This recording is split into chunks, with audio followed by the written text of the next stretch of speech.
قیام پاکستان کے وقت بلوچستان 5 آزاد ریاستوں میں تقسیم تھا۔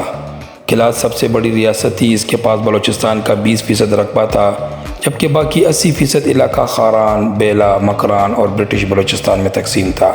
کلات ریاست 1405 میں بنی اور وقت کے ساتھ ساتھ اس کی جغرافیائی حدود افغانستان میں قندھار، ایران میں بندر عباس اور کرمان تک پھیل گئی۔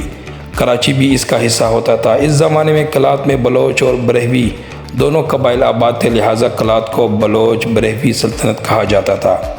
انگریز نے 1876 میں کوئٹہ پر قبضہ کیا اور یہاں چھاؤنی بنا لی۔ انگریز نے بعد ازاں کوئٹہ سے ملحقہ علاقے خان آف کلات سے لیز پر لے لیے اور یوں برٹش بلوچستان وجود میں آ گیا۔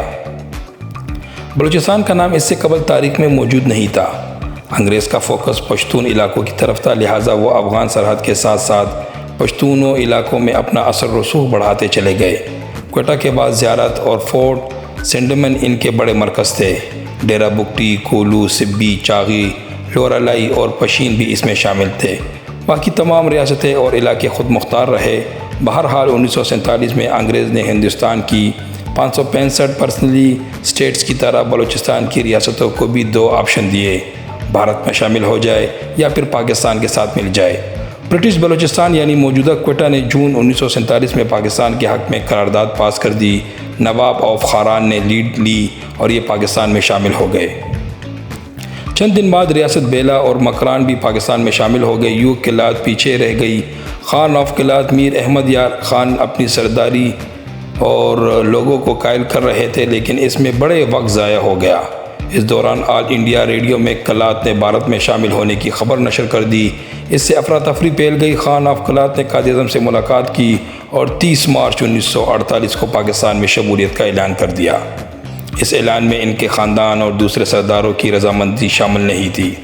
چنانچہ میر احمد یار خان کے بھائی پرنس عبدالکریم خان نے بلوچستان نیشنل لبریشن کمیٹی یعنی BNLC کے نام سے گوریلا تنظیم بنائی اور بغاوت شروع کر دی۔ پاکستان نے BNLC کو کچلنے کے لیے بلوچستان میں فوج داخل کر دی اور اس کے بعد بلوچستان میں کبھی امن قائم نہ ہو سکا۔ اس زمانے میں مشرقی پاکستان آبادی کے لحاظ سے بڑا صوبہ تھا، باقی صوبہ چھوٹے تھے۔ چنانچہ الیکشن کی صورت میں مشرقی پاکستان کے MNA زیادہ تعداد میں اسمبلی آ جاتے تھے اور یوں حکومت بنگالیوں کے پاس چلی جاتی تھی اور یہ اسٹیبلشمنٹ کو سوٹ نہیں کرتا تھا۔ چنانچہ سکندر مرزا نے اپنے دور میں 1 یونٹ بنا دیا، جس کے بعد مشرقی پاکستان ایک صوبہ اور باقی 4 صوبے مل کر دوسرا صوبہ بن گیا۔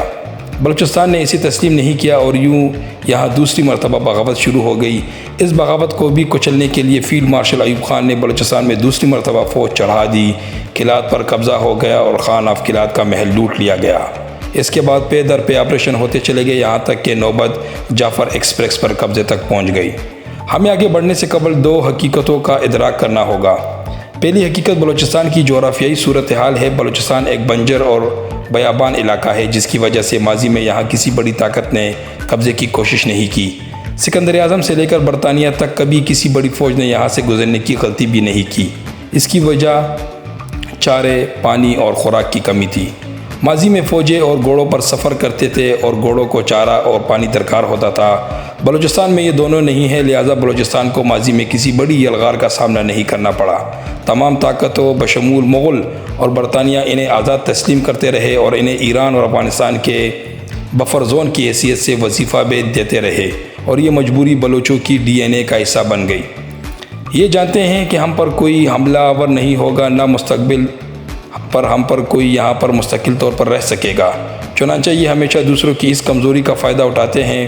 دوسری حقیقت ایران کی صفوں میں حکومت سے لے کر دلی کے مغلوں اور روس کے زاروں سے لے کر تاج برطانیہ کے نمائندوں تک ماضی کی تمام حکومتیں اور بادشاہ افغانستان اور بلوچستان کے سرداروں سے ڈیل کرتے رہے۔ یہ سرداروں کو دے دلا کر راضی کر لیتے تھے اور یوں بلوچستان ان کے ہاتھوں میں رہتا تھا۔